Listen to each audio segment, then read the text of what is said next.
강혜신의 오늘의 미국.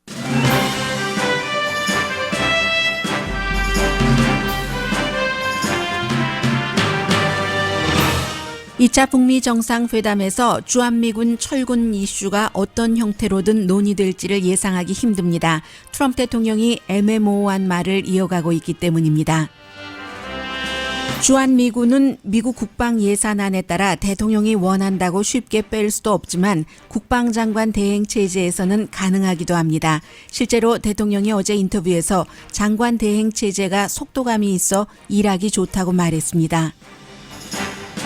1년 전 국정연설에서 북한을 비난하는 연설 도구 역할로 초대됐던 탈북자 지성호 씨가 워싱턴 포스트와 인터뷰에서 1년 만에 달라진 미국의 입장에 대해 우려합니다. 이 신문은 트럼프 대통령과 인권 변호사 출신인 문재인 대통령도 북한 인권에 대해 함구하는 걸 상기시켰습니다. 트럼프 대통령이 집무실도 지키지 않으며 사저에서 텔레비전을 보고 트윗하는 시간이 일하는 시간보다 4배 이상 많다고 엑시오스가 보도했습니다. 이 보도로 오늘 백악관은 발칵 뒤집혔습니다. 민주당인 버지니아주 주지사가 의대 졸업 앨범에서 인종차별적 분장을 한 사진이 큰 논란입니다. 공화당은 물론 민주당에서도 사임 요구를 하지만 본인은 말을 바꾸면서 버티기를 합니다. 미국이 구소련과 맺은 중거리 전략 무기 협정에서 탈퇴하자 러시아는 이제부터 마음껏 중거리 핵무기를 개발할 것이라고 밝혔습니다.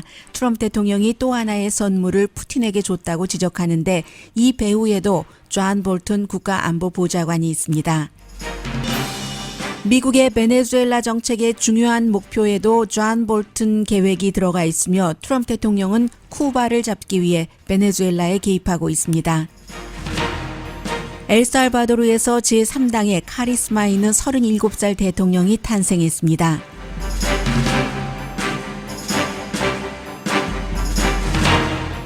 여러분 안녕하십니까? 오늘의 미국 강혜신입니다. 오늘 로스앤젤레스는 미국은 2월 4일입니다. 그리고 한국은 2월 5일이니까 음력설이네요. 음력설에 먼저 미국의 지금 탑 뉴스는 어제 그 엑시오스가 하나의 뉴스를 보도하고 나서 한 95페이지 정도 되는 자료인데요. 그것을 또 다른 대통령들은 어떻게 했는가 비교를 하고 이 문제가 왜 중요한가. 그게 전부 뭐 대통령이 뭐 한 중간선거 끝나고 3개월 동안 약 300시간 정도는 개인 시간으로 썼고 그리고 나머지 뭐 70시간 정도를 업무를 봤다는 거거든요. 그런데 이제 이게 여러 가지 면으로 중요하지만 더욱이 중요한 것은 전부 백악관에서 누군가가 이 같은 그 대통령 스케줄을 전부 낱낱이 기자에게 줬다는 겁니다. 그래서 지금 그 백악관이 그야말로 지난번에 뉴욕타임즈에 본인은 그 나라를 사랑한다 하면서 어떤 그 대통령에 대해서 반대되는 의견을 표시했었던 그때 이후에 최대의 위기다 이런 얘기를 하고 있는데요.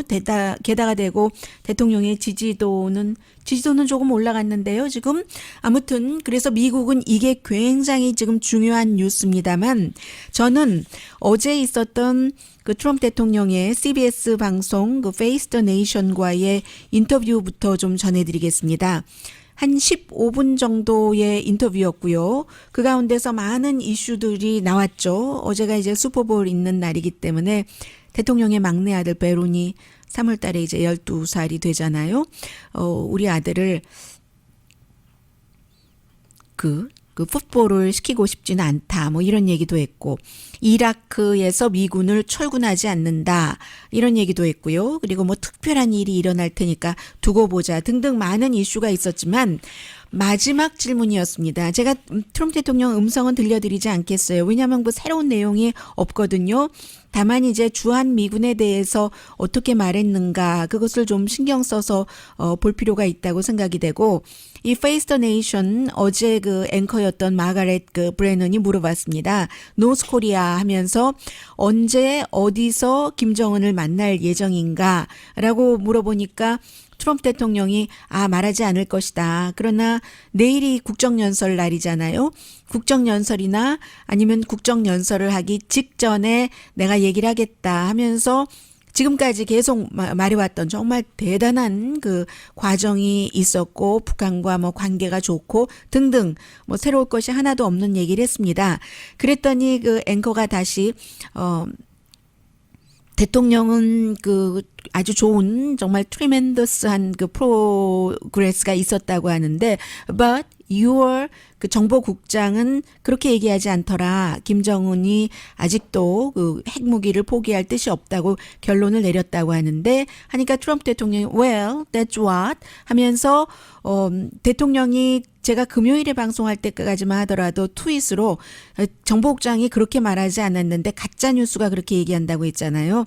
페이스 더 네이션에서는 가짜뉴스가 그렇게 얘기했다고는 하지 않고 대통령과 정보국장이 의견이 다를 수도 있다라고 얘기를 했습니다. 그러자 이제 앵커가 right, 뭐 다를 수도 있지 하면서 대통령이 얘기하기를 뭐 정말로 좋은 그 아주 애매모호한 말들을 계속합니다.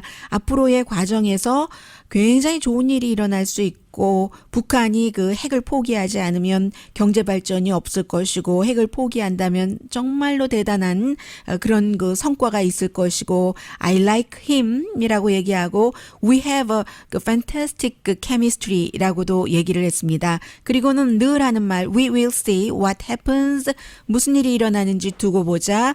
우리는 딜할 거고 내가 확신하건대 아주 좋은 그 딜을 할 그런 찬스가 있고 북한을 봐라. 그 북한의 위치가 러시아와 중국과 한국 그 사이에 있는데 what a location. 나는 부동산 비즈니스를 한 사람이기 때문에 로케이션을 잘 아는데 그 로케이션은 경제 파워하우스가 될 수 있는 것이다 라고 얘기를 했습니다.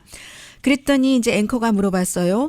You are going to keep US troops there in South Korea? 한국의 주한미군을 계속 주둔시킬 것인가? 라고 물어봤을 때, 야, 그렇다고 답변을 했습니다.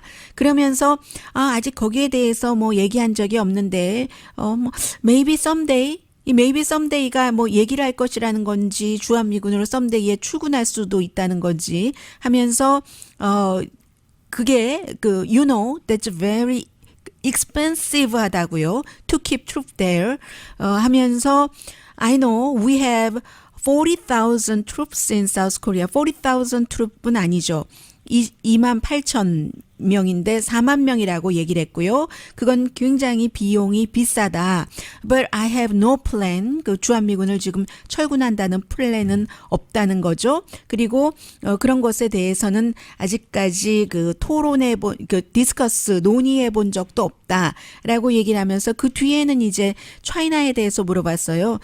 지난번에 당신이 그 취임하고 100일이 됐었을 때 바로 이 Face the Nation에서 중국에 대해서 중국이 북한 문제를 푸는데 도움이 된다면 무역 마찰에서 좀 미국이 양보할 수도 있다. 이런 얘기를 했는데 지금도 그 입장이 그대로인가? 라고 얘기를 했더니 지금은 좀 그 포지션이 달라졌다고 얘기를 했고요.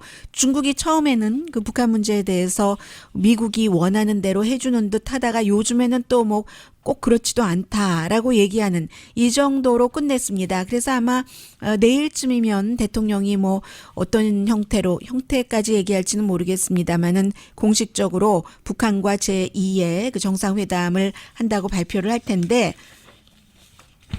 그 문제요. 이 주한미군 문제는 어제도 그 월스트리트저널이 좀 자세히 보도를 했는데 한국에서 이게 일단은 뭐 1년으로 하고 한국이 원하는 정도 미국이 뭐 더 올려라 했는데 크게 올리지는 않는 식으로 했지만 매년 이제 전에는 5년에 한 번 이것을 서로 협상을 했다면 매년 하게 되는 그런 쪽으로 했는데 그 트럼프 대통령이 얘기하는 주한미군 비용 너무 많이 드니까 뺀다는 그 얘기는 사실은 지난해에 통과된 미국의 국방 예산안에 따르면 주한미군을 현재 28,000명인데 22,000명 그 아래로 절대로 내릴 수 없도록 돼 있고요. 그런데 여기에 문제가 있는 겁니다.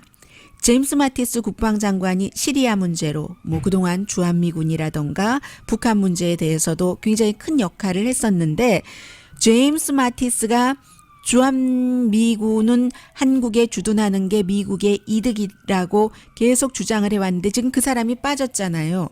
국방장관이 공석인 겁니다. 대행 체제로 가고 있는데 만약에 국방장관이 국가 안보에 그게 필요하다고 생각이 되면은 이게 이제 또 바꿀 수도 있는 그 과정을 할 수 있는 그게 지금 하나 남아있기 때문에요. 물론 뭐 그 사이에 국방장관 자리가 채워지기는 하겠습니다만은 그래서 지금 그 미국에서는 트럼프 대통령이 김정은 위원장과 만났을 때 주한미군 문제에 대해서 어떻게 얘기할지 아무도 모른다고 말을 합니다. 왜냐하면 싱가포르 회담에서 겪었잖아요. 김정은 위원장과 두 사람만 얘기를 하고 나서 뭐 한국 측에도 알리지 않고 일본에도 물론 말해주지 않고 한미 합동 군사 훈련을 취소한다. 너무 돈도 많이 들고 북한에는 너무 위협적이다 이런 얘기를 했잖아요. 아무튼 그랬기 때문에 이번에도 어떻게 할지 모른다라고 하고 있고 많은 미국의 전문가들은 장기적으로 볼 때는 이 중국뿐만이 아니라 러시아까지 생각한다면 미국이 경제적인 비용만 계산할 것이 아니라 정치적인 전략적인 비용까지 계산을 한다면 주한미군을 거기에 두는 게 훨씬 이득이다. 더군다나 뭐 평택기지뿐만이 아니라 한국이 지금 미사일 어떤 방어 시스템 같은 것을 해서 한 뭐 90개의 전투기도 사줬고 40개의 뭐 헬리콥터 130개의 여러 가지 무장한 자동차 이런 거 미국에서 사줬잖아요. 그러니까 이렇게 저렇게 볼 때는 경제적으로도 미국에 손해나는 것이 아니고 때로는 이것 때문에 전략적인 정치적인 큰 트럼프 대통령이 물러나고 나서도 미국이 처할 수 있는 위험에 다다를 수 있으니까 주한미군을 철군해서는 안 된다는 목소리가 굉장히 높습니다. 그리고 대통령은 입법, 사법, 행정기관 중에서 하나의 행정부의 수장이긴 하지만 이러한 것들을 예민한 국방 문제에 있어서는 또다시 의회가 개입해야 되기 때문에 그렇게 대통령이 뭐 주한미군을 뺀다고 해서 쉽게 빼줄 수 있는 건 아니고요.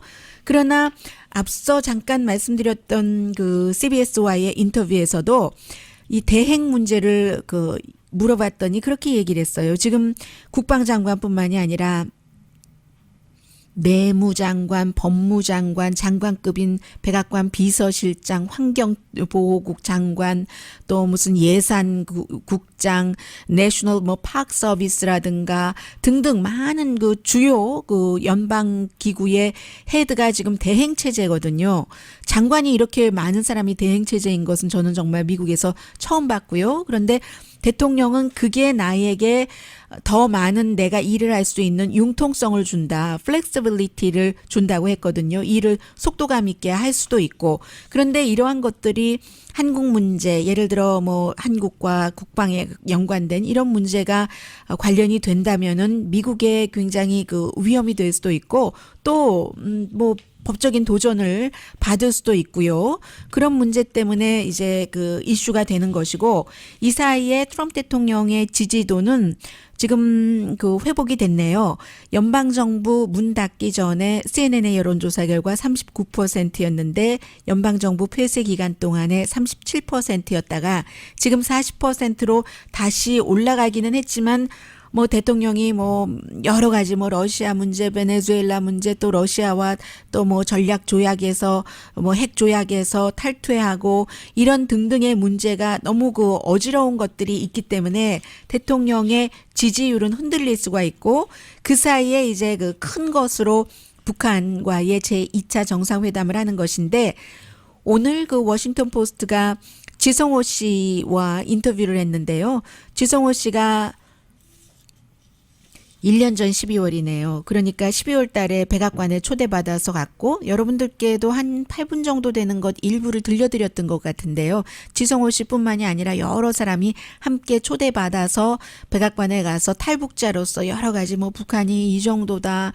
정말 무도한 정권이다 하고 그런 것을 얘기를 했고 대통령이 보통 때는 거의 주도하면서 말을 많이 하는데 탈북자들이 백악관에 갔을 때 굉장히 그 경청을 했었습니다. 그리고 나서 1월 달에 국정연설에 초대를 해서 지성호 씨를 일으켜 세우고 지성호 씨가 뭐 목발도 흔들고 했었잖아요. 그게 딱 1년 된 겁니다. 내일 이제 국정연설이 또 있으니까는요.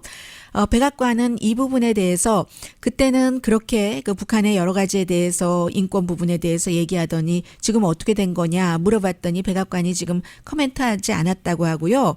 부통령도 지난해 그 평창 올림픽에 가서는 얼마나 그 촌스럽게 여러 가지 그 행위를 했었어요. 북한 문제와 관련해서 남북한 남북한 그 선수들이 들어올 때나 그 이후나 이전이나 그런데 그 부통령도 12월 달에 미리 예정됐었던 북한의 인권 학대 이벤트에서 연설하기로 해놓고 취소했다는 거거든요. 그럴 수밖에 없었겠죠. 지금 북한과 2차 정상회담에 대해서 실무팀이 뭐 스케줄도 그렇고 내용도 서로 의논을 하고 있는데 북한 눈치 보느라고 그러는 거죠. 눈치 본다고 표현할 수도 있고 아니면 북한의 그 심기를 괜히 뭐 건드려서 미국에서 얻을 것을 못 얻을 필요는 뭐 있겠어요. 그래서 이제 부통령도 그 연설에 취소를 했고 지성호 씨가 얘기를 하기를 아직도 나는 희망을 갖고 있다라고 얘기를 하는데 이 워싱턴 포스트는 다시 한번 꼭 그 트럼프 대통령만 그런 게 아니라 뭐 오토 원비어 뭐 부모들에게도 처음에 얼마나 잘해줬었어요. 아들이 북한에서 그렇게 아프게 돼서 와서 미국이 온 지 일주일 만에 숨졌다고. 그런데 트럼프 대통령뿐만이 아니라 문재인 대통령도 인권 변호사 출신 아니냐.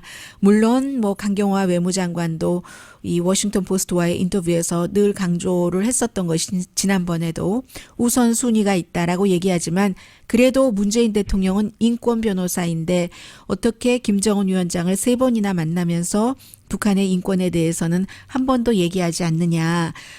이런 부분이요. 워싱턴 포스트가 딱 뒤에 이 말을 썼거든요. 여러분들 뭐 나름대로 해석하시기 바랍니다. 저는 뉴스를 늘 하니까 이 정치하는 사람들 전 세계 어떤 사람들을 막론하고 뭐 누구를 백악관에 초대하고 청와대에 초대를 해서 그렇습니까 저렇습니까 이렇습니까 저렇습니까 할 때 이제 항상 저는 나쁜 마음이 있으니까 다 그 정치적이네라고 생각을 하는데 이 워싱턴 포스트가 맨 마지막에 지성호 씨의 이런 말을 썼네요. 이용당했다고 트럼프 행정부에 그렇게 생각하지는 않는다.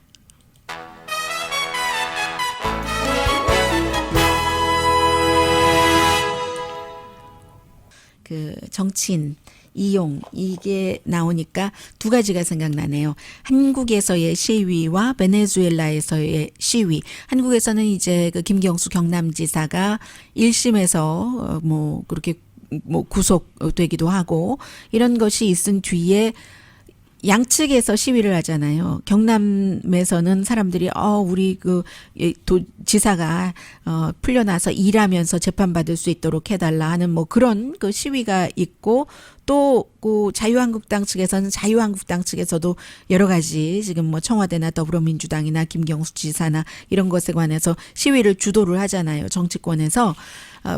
베네수엘라에서도 마찬가지로 지금 나가기 싫은 마두로와 미국을 포함해서 많은 서방 세계 라틴 아메리카도 지지하는 구아이도 그 임시 대통령이 서로를 지지해 달라면서 국민들이 시위하기를 원하고 시위를 주도를 하잖아요. 어떤 때 그 본인이 정말 그 의지가 있고 또 정의감이 있고 해서 그 확신이 섰을 때에 본인들이 시위하는 것은 시위하는 것이고 아닌 경우 돈 받고 하는 시위는 사기인 것이고 아니면 이것도 모르고 저것도 모르고 어정쩡한 상황에서 하면은 이용당하는 거 있을 수도 있고요. 잠시 뒤에 미국의 탑뉴스 전합니다. 라디오 서울 방송 오늘의 미국 듣고 계십니다. 지금 로스앤젤레스가 아침 9시 22분이니까 뭐 트럼프 대통령 점심시간이네요. 보통 트럼프 대통령이 아침에 일찍 일어나서 뭐 트윗을 하긴 하지만 트윗 정치를 하긴 하지만 그렇지만 집무실에는 11시 반까지 나가지 않습니다. 8시부터 뭐 11시까지를 말하자면 자유시간인 거예요. 트럼프 대통령이 딱 그 묶여 있는 것을 싫어하는 스타일이기 때문에 이그제큐티브 타임이라고 지난번에 뭐 거의 뭐 본인이 쫓겨난 것이나 마찬가지인 그 존 캐리 비서실장이 그렇게 만들어줬습니다. 만들어줘서 대신에 집무실에서 있도록 했는데 집무실에는 한 번도 나오지 않았고요. 사저에서 텔레비전, 케이블 텔레비전 보고 뭐 어떤 뭐 신문들도 좀 보고 하면서 트윗을 하고 보고 같은 것도 대통령이니까 얼마나 바쁘겠어요. 비서, 뭐 장관, 친구들 그런 그 전화 의회 멤버들도 마찬가지고요. 그런 것들도 전부 사저에서 그 대통령이 했답니다. 집무실에 나오지 않고. 그래서 어제 그 엑시오스가 뭐 여러 개의 기사를 썼는데 보니까 결국은 95페이지의 기록을 분석을 해보니까 60%의 그의 근무 시간은 말씀드린 것처럼 그 자유 시간이었던 거예요. 그리고 보니까 정확하게 200 몇십 분이던데요. 거의 300시간입니다. 지난 이게 1년이 아니라 12월 중간선거가 끝나고 나서 3개월 동안의 스케줄을 쭉 조사를 해봤더니 300시간이 자유시간이었고 이 사이에 이제 막 트윗 같은 것을 하는 거예요. 그러니까 대통령이 그렇게 트윗을 하루에 몇 번씩 할 수 있겠죠. 그리고 77시간 그러면 4, 7이 28. 4분의 1보다도 더 되네요. 77시간을 누군가를 만났고 39시간을 런치 그리고 51시간을 어떤 그 여행 그랬다는 겁니다. 그래서 아무튼 8시부터 11시까지 집무실에 있기로 했는데 집무실에 없고 11시 30분이 항상 트럼프 대통령의 첫 번째 미팅이다. 이 얘기는 전부터 알고 있긴 했어요. 그리고 보통 미국 대통령의 첫 번째 미팅은 이제 국가 안보에 관한 그 브리핑을 받는 거죠. 가능하면 페이지 수는 한 페이지로 그래픽 넣어서 짧게 길게 말하면 싫어해서 그래서 결국 해고된 사람이 맥메스터 전 국가안보보좌관 그 뒤에 존 볼튼이 왔는데 지금 존 볼튼이 미국의 외교에 영향을 미치고 있는 부분이 이만저만이 아닙니다. 저는 이 존 볼튼이라는 사람이 분명히 북한에 대해서도 뭔가를 본인이 원하는 방향으로 드라이브를 한다고 믿는데요. 어쨌든 존 볼튼을 포함한 더군다나 마이크 폼페오는 뭐 요즘에 많이 북한 이슈에서는 멀어지기도 했습니다만 여러 가지 이슈가 많기도 하고요. 또 특별 대표가 있기도 하고 국무장관은 백악관 아니잖아요.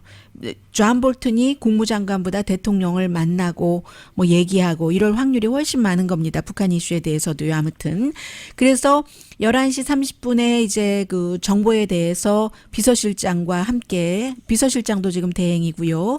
보고를 받고 그렇다 하는 건데 이게 이제 왜 그 중요하냐면 어느 나라나 그렇잖아요. 전에 한국에서도 뭐 박근혜 전 대통령도 비슷한 스케줄이었나요? 집무실에 안 나오고 뭐 아무튼 따로 그 사저에 있고 했는데 트럼프 대통령이 지금 그렇게 일을 하고 있는 겁니다.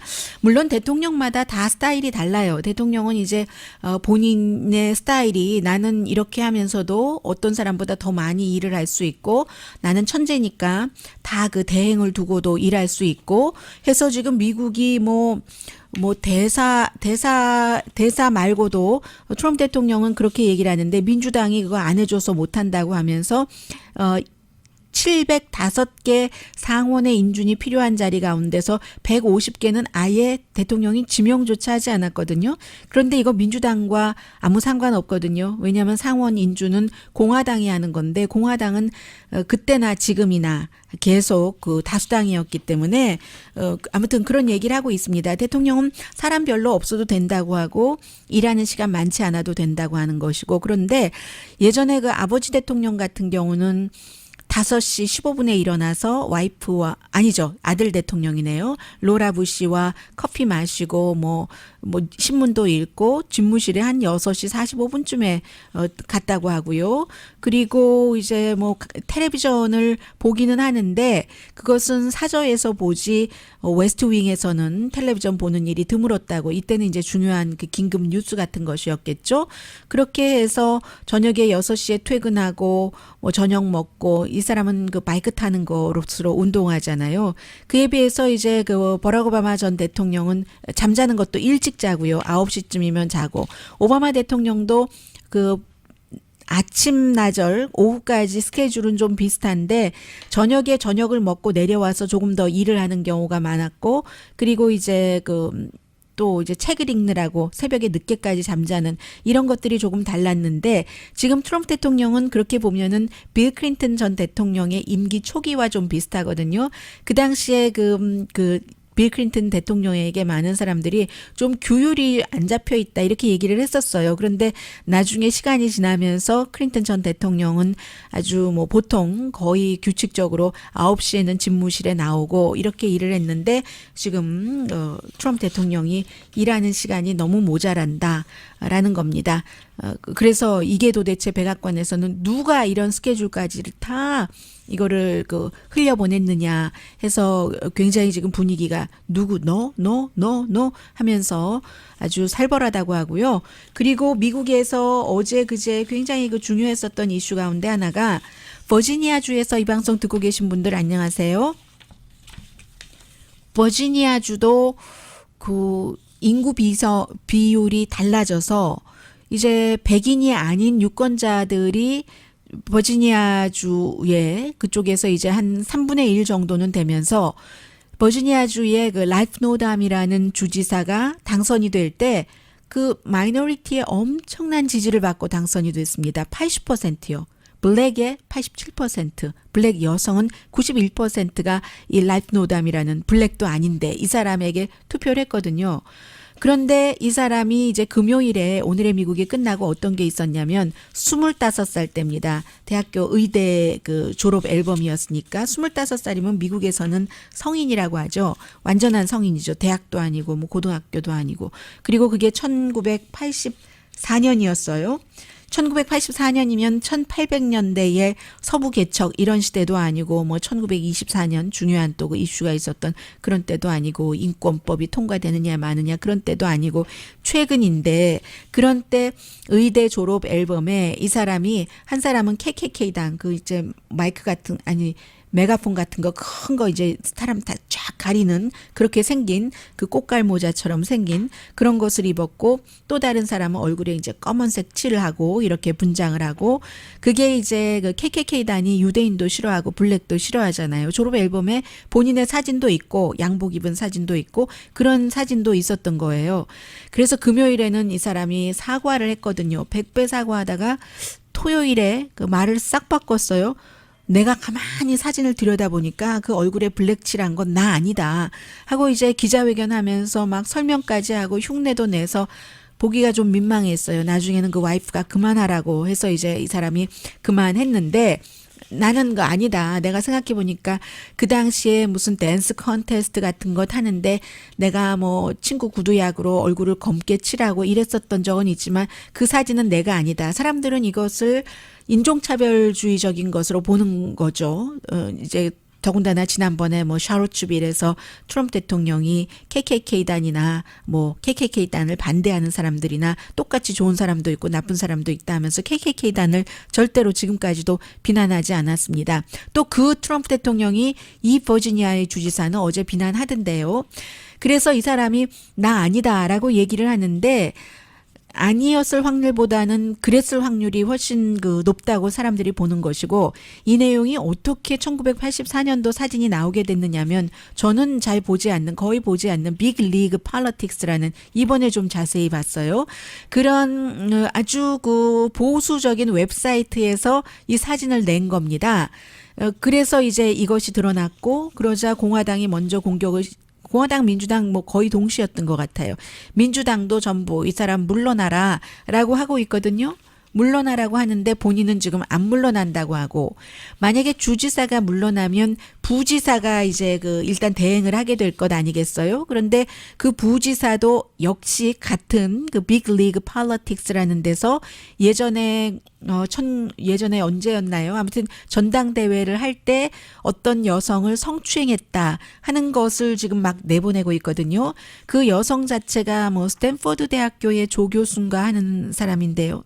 스탠포드 대학교 아닌가요?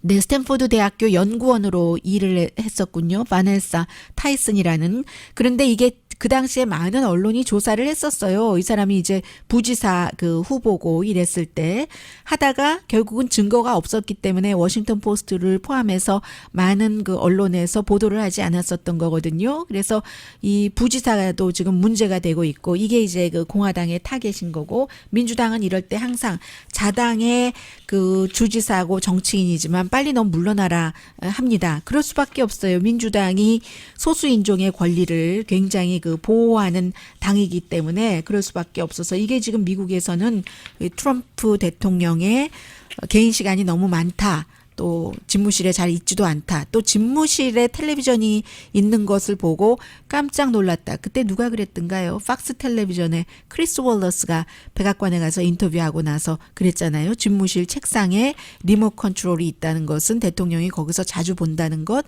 그리고 이제 여러 전문가들의 말과 데이터에 의존한다기보다는 특히 케이블 뉴스가 굉장히 자극적이고 시청률을 높이기 위해서 더군다나 이제 그 팍스에 션 해니티 같은 사람, 로라 잉그레엄 같은 사람, 또 터커 칼슨 같은 사람은 중간중간 책 써서 돈 많이 버는 사람이거든요. 인기 확 올려서 또 광고 꽉 끌어들이고 또 대통령과 다 친한 사람들이고 루답스 이런 사람들 그런 사람들 굉장히 자극적으로 말하는데 그런 거 보면서 대통령이 막 트윗도 하고 하는 거죠.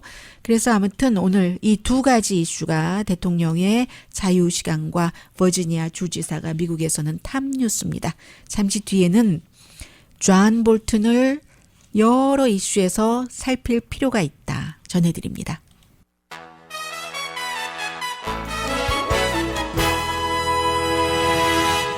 라디오 서울 방송 오늘의 미국 듣고 계십니다.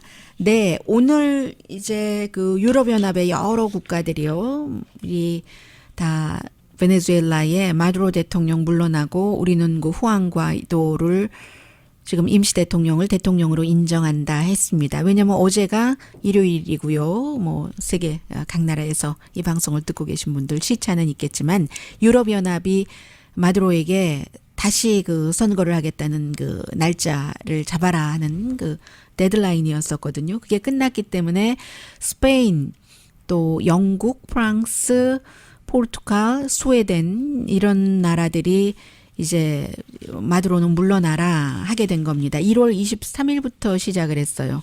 그래서 불과 몇 주일 만에 지금 이렇게 됐는데 세계 다른 나라에서 이렇게 하고 있는 이유는 우선 그 베네수엘라 사람들이 너무 그 뭐 힘들다. 다 자국의 이익 때문에 그러는 거예요. 기본적으로는 베네수엘라 사람들이 힘들어서 그것을 맨 앞에 놓지는 않습니다. 그러나 기본적으로 뭐 인권도 위반되고 있고 선거도 부정선거로 사람들이 보고 있고 하는 거죠. 마두로는 이에 대해서 나는 다른 나라 외부에서 우리나라를 뭐 어쩌라고 내가 합법적인 대통령인데 하면서 그 최후 통첩 받아들이지 않는다 하고 있고 군에서는 공군 장군 한 명은 이제 그 베네수엘라에서 뭐 비디오를 만들어서 나는 이제 더 이상 마두로를 지지하지 않는다라고 했고 다른 군도 뭐 90%가 그를 마두로를 지지하지 않는다고 했는데 그 퍼센테이지는 뭐 잘 모르는 그 상황이고 그리고 이 오늘 오후에 이제 그 리마 그룹이라고 캐나다하고 13개 국가의 라틴 아메리카 국가들이 과연 어떻게 할 것인가 이런 문제를 의논을 하거든요. 그런데 이제 중요한 것은 러시아, 중국, 터키 각자 다른 목적으로 러시아는 이제 그 라틴 아메리카에 축을 하나를 박아야지 되니까 미국에 반미하는 국가를 러시아는 그 반미 국가를 좋아하니까요. 그리고 중국은 이제 그동안 돈도 많이 빌려주고 있는데 그런 여러 가지 의미에서 터키도 또 이제 터키 나름대로 뭐 다 독재하는 국가들이잖아요. 그래서 이 마두로를 지지하고 있지만 중요한 게 지금 멕시코가 이 그 다른 나라들처럼 이래라 저래라 하지 않고 그 마두로를 물러나가라 하는 데는 반대라고 있거든요. 이 그 베네수엘라 내부에서 잘 그 협상을 해서 풀어야지 된다 하고 있고 지금 임시 대통령이라고 선언을 한 그 국회의장은 마두로도 이제 그 어디 다른 나라에 망명 가서 잘 살 수 있도록 하라고 하고, 군부도 지금까지 저지른 무슨 뭐 국영기업, 오일 기업에서 돈 받고 부정 부패하고 이런 거 다 그냥 사면해 줄 테니까 내 쪽으로 돌아라 하고 있는 것이고, 그게 이제 미국에서 지금 뒤에서 조정하고 있는 것이기도 하고요. 이 모든 조정이 또 존 볼튼이 큰 역할을 하고 있는 겁니다. 베네수엘라가 물론 이렇게까지 망하게 된 이유는 뭐 민주주의도 한때 성했지만 지난 20년 동안은 좀 사회주의에 포커스를 뒀고, 그 사이에 부패가 있었고, 군의 부패, 돈의 부패, 오일값의 인하 이런 것들이 어느 정도는 미국이 또 조정을 하기도 했고, 미국의 제재도 있었고 등등 해서 이렇게 망가져 버렸는데, 그런데 이게 1월 22일에 그 폼페오 국무장관을 포함해서 대통령과 여러 가지를 베네수엘라 어떡하지? 지금 의논을 하다가 그날 저녁에 펜스 부통령이 지금 국회의장에게, 구아이도에게 전화를 걸어서 우리는 당신을 지지한다 하니까 다음날 구아이도가 내가 대통령이다 선포를 했고요. 그 다음부터 이제 세계 각 나라가 이렇게 갈려져서 이제 이 구아이도를 지지하느냐 마두로를 지지하느냐 하는 건데, 트럼프 대통령의 마음은 이렇답니다. 트럼프 대통령이 취임하고 이틀째에 전에 오바마 행정부에서 일하던 그 쿠바 관련자, 뭐 라틴 그 쪽의 전문가를 불러놓고 트럼프 대통령이 쿠바와 맺은 그 외교 관계를 깨고 싶은데 그렇게 하려면 어떻게 해야지 되느냐를 물어봤다는 겁니다. 오바마 대통령은 이제 쿠바와 존 F 케네디 그때부터 쿠바 미사일 이후부터 계속 서로 원수 척친 것처럼 살아왔지만 그래서 된 게 없잖아요. 쿠바 같은 나라가 북한 같은 나라와 좀 비슷한 구석이 있어서 누르면 누를수록 또 그 안에서 또 뭉치는 아주 그 묘한 그런 것들이 있잖아요. 더군다나 이제 카스트로 형제의 좋다 나쁘다를 떠나서 카리스마라고도 할 수도 있고요. 그래서 그렇게 해봐서 안 되니까 코스를 바꾸자 하고 외교관계 수립을 했는데, 트럼프 대통령은 그게 싫다 하면서 취임 이틀째에 그것을 깨려면 어떻게 해야지 되는가 했었을 때, 그 전문가가 쿠바를 깨는 게 쿠바 하나만 깬다고 되는 것도 아니고 쿠바와 베네수엘라를 같이 깨야지 된다. 왜냐하면 두 나라가 친하고 쿠바의 정보가 워낙에 세잖아요, 이 나라가. 그러니까 쿠바의 정보국이 또 베네수엘라에 다 이제 모든 것을 해주고 하니까 같이 깬다는 겁니다. 같이 부순다는 거예요. 이게 그 존 볼튼이 얘기를 한 쿠바, 베네수엘라 또 한 국가가 있습니다. 니카라과. 이 세 개 국가를 트로이카 오브 티란이라고 불러요. 존 볼튼은 정말 폭정의 트로이카라고 하는데, 예전부터 지금 존 볼튼이 계속 이 물리쳐야지 된다고 했고, 또 트럼프 대통령의 오바마가 했었던 쿠바와의 이 연결고리를 끊고 싶기도 하고, 그러니까 이래저래 이렇게 온 거고, 그래서 이제 그 트럼프 대통령이 원하는 형태로 이 국회의장이 그 자리에 들어가고 나면, 대통령 자리에 이제 다시 뭐 선거를 치러서도 또 올라갈 수도 있고요. 그렇게 되고 나면 그 다음은 이제 또 쿠바에 강하게 또 제재를 한다는 거죠. 강하게 제재를 하는 것뿐만이 아니라 쿠바 사람들이 지금까지 그런 법이 그 웨이브가 돼서 지켜지지 못했는데, 쿠바 사람들이 카스트로 정권에서 사유재산을 뺏긴 사람들이 많잖아요. 그런 사람들이 미국 법원에서 고소할 수 있도록 이제 새로 길을 열고, 그렇게 될 경우는 이제 또 뭐 쿠바에 투자를 했었던 그런 자산은 미국에서 동결하고 다 달러로 거래되고 미국 은행과 거래하고 하니까요. 그런 식으로 베네수엘라와 쿠바를 같이 이제 잡아버린다. 이 라틴 아메리카에서 새로운 그 질서를 확립하고, 더군다나 콜롬비아라든가 브라질 같은 나라에서도 지금 굉장히 그 인기 영합주의적인 그 브라질 그 대통령도 뭐 보통 사람 아니잖아요. 막 총 쏘는 것, 막 브라질이 총을 함부로 쏠 수 있는 나라도 아닌데 그렇게 하고, 본인이 뭐 상해를 당해서 캠페인 도중에 병원에 입원했다. 그러고도 당선되고 트럼프 대통령이 아주 뭐 좋다고 하고 하는, 그게 이제 미국의 큰 그림이고, 볼튼의 경우는요. 러시아와의 이번에 이제 그 미국이 그 중거리 그 핵 전략에서 탈퇴를 한다고 선언을 했고, 6개월 그 기한이 있는데 서로 검토를 할, 금요일에 오늘의 미국이 끝나고 나서 러시아가 우리 안 한다. 우리도 그럼 뭐 미국도 탈퇴한다. 우리도 탈퇴한다. 두 나라 사이에만 맺은 거거든요. 그렇게 되면 지상 뭐 얼마에서 얼마 사이에 이런 미사일 같은 이것을 개발을 안 하고 제한한다는 게 아니라 그 당시에 파괴해 버렸어요. 2,700개 정도의 핵무기를 파괴한 겁니다. 미국이 뭐 한 거의 700개, 그리고 이제 나머지는 구소련이 더 많았죠. 그게 이제 구소련이 그 당시에 유럽 쪽에 막 이런저런 무기 뭐 SS-20 같은 것을 배치를 하니까 미국이 또 그에 상응하는 것을 배치를 하다가 이거 너무 힘들어서 서로 안 되겠다 해서 우리가 중거리는 하지 말자 했었던 거죠. 러시아도 미국이 러시아를 겨냥하는 이런 것을 배치하는 것을 싫어하니까 그렇게 했는데, 이 러시아가 지난 그 토요일에 얘기하기를 아니 미국이 이번에 탈퇴한 것은 러시아가 미국을 속이고 살살 하고 있다 하는데, 러시아는 우리가 여러 가지 무기를 지상이나 어떤 그 함대 안에는 넣어뒀지만 지상이 아니라 지상이요. 예. 그러나 이 땅 위에는 그 그라운드에는 우리는 없다. 그러니까 조약을 위반한 게 아니다. 오히려 너네가 위반을 했다. 미국이 애리조나 투싼의 미사일 회사 공장에서 국방 예산 중거리 뭐 이런 거 하는 거 늘린다고 하고는 그때부터 열심히 뭔가를 만들고 있지 않느냐. 위성 사진을 딱 공개를 하면서 러시아가 그래 버린 겁니다. 우리는 그럼 지금부터 마음대로 만들겠다.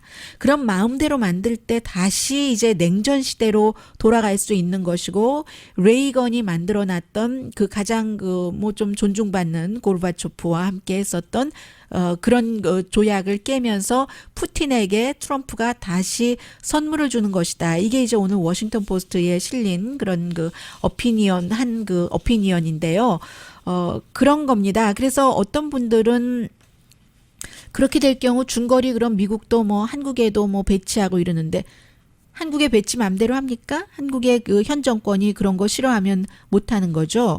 괌 정도에는 할 수 있지만 괌에 해서는 중국을 겨냥하기가 힘들잖아요. 여기에 그 당시에는 이게 다 뭐 80년대에 있었고 했던 일이니까, 그때는 중국이 너무 미약했기 때문에 이런 체계에 있어서 중국은 이 조약에 뭐 가입할 만한 그런 그 분위기가 아니었어요. 그래서 안 했는데, 지금은 그 이후에 중국이 얼마나 우주 개발까지 미국과 구소련을 앞서가는 분야도 있는데, 이렇게 되는 경우는 당연히 무기 경쟁 생기고 뭐 좀 잘못하면 사고 날 수 있고 핵전쟁 날 수 있고, 무엇보다도 또 이제 새로운 뉴 스타트라는 더 큰 프로그램이 이제 또 해체될 수도 있는, 그런데 이게 바로 다 오래전부터 존 볼튼이 그거 있어서 뭐해? 그 미국이 약하다는 증거야.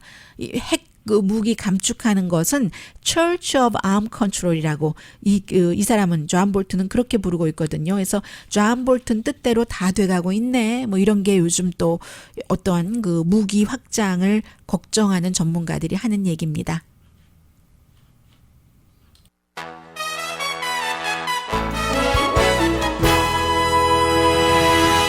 라디오 서울 방송 오늘의 미국 듣고 계십니다. 네, 지금 많이 그 지형이 바뀌고 있어요. 그래서 특히 라틴 아메리카 같은 경우에요. 이게 이제 시대의 흐름이 이렇게 변하는 것인데, 제1당도 아니고 제2당도 아니고 37살 젊은 사람이에요. 사업가죠. 이 사람이 뭐 아버지도 사업가였고 팔레스타인 그 이맘의 아들로 태어나서 굉장히 좀 달라요. 뭐 선거 캠페인 할 때도 토론 같은 것은 잘하지 않았는데 거의 그 소셜 미디어를 통해서 했고, 까만색 가죽 점퍼 입고 18살 때부터 회사를 차렸대요. 그리고 야마하 모로스라고 해서 야마하 물건을 팔고 뭐 배분도 하고 하는데, 이 사람이 시장을 지내면서 이름을 얘기를 안 했네요. 네이브 버켈이라는, 시장을 하면서 돈을 받지는 않았는데 가난한 사람 돕겠다고 하고, 어쨌든 그 좌도 아니고 우도 아니고 아주 새로운 사람이 제3매에서 나와서 가난을 없애겠다, 갱을 없애겠다, 범죄 이런 것을 없애겠다라고 얘기를 하니까 참 이제는 30대 대통령이 아주 흔한 게 됐어요. 지구상에서. 이 젊은 사람이 그 시장으로서 한 일은요, 주변에 이렇게 아름다운 그 공원을 만들어서 사람들이 편안하게 놀더라 하는 것이었다고 하고요. 어제 슈퍼볼 보셨어요? LA 램스를 RAMS가 아니라 LAMB, 정말 어린 양과 같은 날이었다라고 얘기를 하던 게 전 제일 와닿더군요. 강혜신이었습니다.